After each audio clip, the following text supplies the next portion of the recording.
Registration of FIR జరిగిన 1 hour లో కోర్టుకి ఇమ్మీడియట్ గా డిస్పాచ్ అయిందిట. వారే వా సూపర్. అప్పుడు ఉన్నటువంటి అయ్యో ఎవరైతే ఉన్నారో, అయ్యో ఎవరు, సత్యనారాయణ. ఎక్కడున్నాడు సత్యనారాయణ? ఇప్పుడు సత్యనారాయణ స్టేట్మెంట్ తీసుకుంటారు. తీసుకున్నప్పుడు ఏం చెప్తాడు సత్యనారాయణ? నాకేం తెలుసు సార్, నేను నిమిత్త మాత్రం సార్, ఆ పైన ఉన్నోడు పెట్రా కేసు పంపరా అని అన్నాడు కాబట్టి నేను పంపాను సార్ అంటాడు. అంతే కదా. నేను ఎందుకు అంటున్నా అంటే I'm talking what is there అండి. నేను ఎక్కడ కూడా ఏది లేనిది మాట్లాడట్లేదు. క్వాష్ పిటిషన్లో ఉంది, బెయిల్ పిటిషన్లో ఉంది, అండ్ ఆల్సో ద రిమాండ్ రిపోర్ట్లో ఉంది. I'm talking what is there on paper. పోలీసులు ఇచ్చినటువంటి రిమాండ్ రిపోర్ట్లోనే ఉంది. 6:30 కేసు దర్జు చేస్తే వీళ్ళు 7:30కు కోర్టుకు డిస్పాచ్ చేస్తారు. వెంటనే అసలు కోర్టు కూడా అత్యద్భుతంగా ఆ రోజున with due respect to the judicial system వెంటనే సర్చ్ వారెంట్ ఇచ్చారు. సర్చ్ వారెంట్ ఇస్తే ఈ సర్చ్ వారెంట్ పట్టుకొని వీళ్ళు అక్కడ ఏదో పెద్ద టెర్రరిస్టు ఏదో అయిపోయింది, కోట్లాది రూపాయల ప్రభుత్వ ధనం ఏదో పోయినట్టుగా ఇమ్మీడియట్గా విమానంలో వేసుకొని మరి ఎంతమందిని, నేను మీకు నెంబర్ కూడా చెప్తాను, స్పెషల్ టీమ్ ఒకటి కాన్స్టిట్యూట్ చేసి 1 2 3 4 5 6 7 10 మందిని విమానం వేసుకొని మరి వెళ్ళారు బాంబే తీసుకురావడానికి. యాక్చువల్గా వీళ్ళకి తీసుకురావడానికి పర్మిషన్ లేదండి. సర్చ్ వారెంట్ మాత్రమే కోర్టు ఇచ్చింది వీళ్ళకి. If I'm not wrong, Rajani has to correct me. Search warrant మాత్రమే కోర్టు ఇచ్చింది వీళ్ళకి.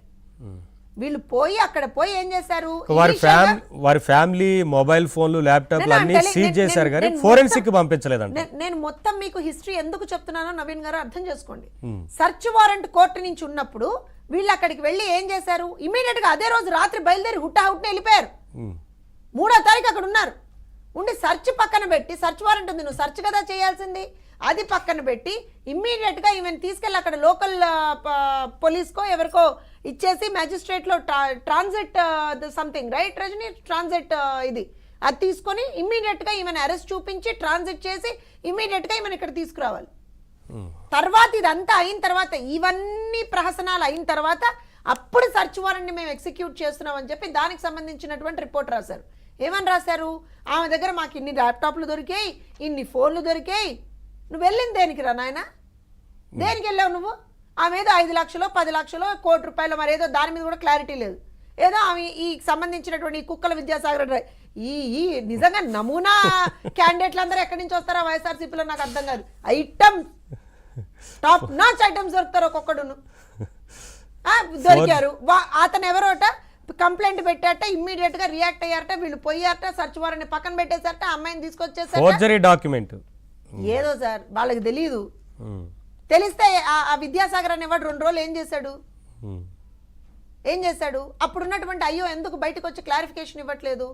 అప్పుడున్నటువంటి ఐపీఎస్లు ఎవరైతే ఈ టీంలో ప్రముఖ పాత్ర పోషించి బాంబే వెళ్ళి మరి డాక్టర్ జత్వానీని తీసుకొచ్చారు కదా, వాళ్ళు ఎక్కడ పోయారు? అయిపోయిందా? ఇదంతా ప్రశ్నమైందా?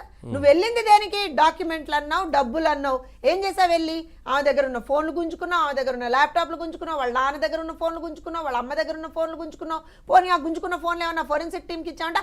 ఆమెనే వీళ్ళు 3 రోజులు రిమాండ్ కూడా చేయలేదు, కనీసం మ్యాజిస్ట్రేట్ ముందర ప్రొడ్యూస్ చేయలేదు. ఏమో అయ్య జాగిరా ఒక్కొక్కటిది. పోలీస్ అయితే ఏంటి, ఇంకోటి అయితే ఏంటి? నువ్వు 3వ తారీఖున ఆమె కస్టడీలోకి తీసుకున్నప్పుడు 6వ తారీఖు వరకు నువ్వు ఎక్కడ పెట్టావు ఆమెని? ఎందుకు చూపించలేదు? 18 రోజులు ఒక గవర్నమెంట్ గెస్ట్ హౌస్ లో పెట్టి నువ్వు హింసించాల్సినటువంటి అవసరం ఏమొచ్చింది? ఏం చేశారు వీళ్ళు? మ్యాజిస్ట్రేట్ ముందర ఎందుకు ప్రొడ్యూస్ చేయలేదు? రిమాండ్ ఏది?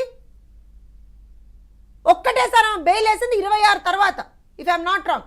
ఒకటేసారి బెయిల్ పిటిషన్ వేసింది, బెయిల్ పిటిషన్ ఇమ్మీడియట్ గా యాక్సెప్ట్ అయింది, ఆమెకు బెయిల్ వచ్చింది. అంతకు ముందర ఎందుకు బెయిల్ ఏనివ్వలేదు? ఏమనుకుంటున్నాడు ఒక్కొక్కడు? ఇదే వేధింపులకు గురి చేశారు. నేను అదే చెప్తున్నా. ఇక్కడ అమ్మాయిని ఆ టార్చర్ ఏ రకమైనటువంటి టార్చర్ అంటే నిజంగా కూడా మహిళలుగా సిగ్గుపడాల్సినటువంటి. ఇంకోటి ఎక్కడా కేసులు లేవు ఇప్పుడు వారు చెప్తున్నట్లుగా. నేను ఎందుకు ఒక్క నిమిషం ఆ విషయం డిస్కస్ చేద్దాం. ఉప్పల్ లక్ష్మణ్ గారు వాయిస్ తీసుకున్నాక మళ్ళీ మీ దగ్గరికి వస్తాను.